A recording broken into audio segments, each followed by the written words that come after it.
ہمارے حکمراں کیسے ہوں گے؟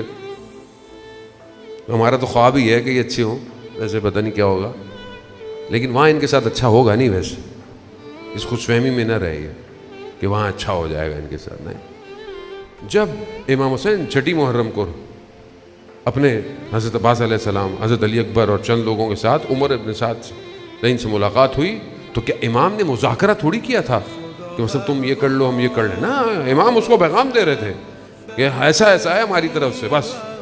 اس میں امام نے یہی کہا کہ دیکھو قیامت کا خوف کھاؤ، قیامت کا، امام نے اس سے قیامت یاد دلائی کہ یہاں تمہیں لگ رہا ہے کہ تمہیں شہر رے کی حکومت مل جائے، یہ ہو جائے وہ ہو جائے، قیامت کو یاد کرو۔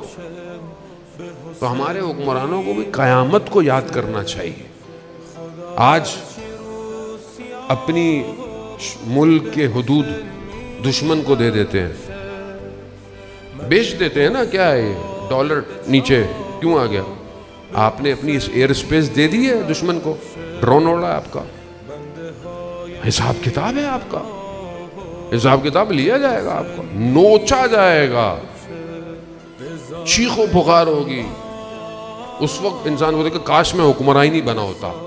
اب یہ سمجھتے ہیں جو یہاں پہ ابھی حکومت ہے وہاں پہ بھی یہ حکومت کریں گے، وہاں پہ بھی رات کو عدالتیں کھلیں گی اور سب معاملہ ہوتا ہے۔ وہاں عدالت رات کو نہیں کھلے گی، وہاں رات ہی نہیں ہے، وہاں پر صرف ایک ہی عدالت ہے، ایک ہی مالک ہے، بس۔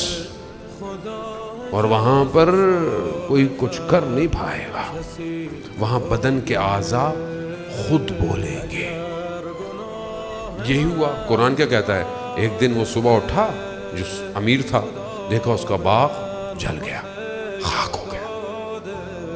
دوسرے نے کہا دیکھو میں تمہیں کہتا تھا نا، قیامت ہے، کر لیتے اللہ کی راہ میں انفاق۔ عزیزان، زندگی یہی ہے بس۔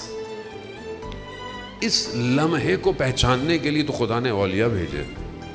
لا الہ الا اللہ۔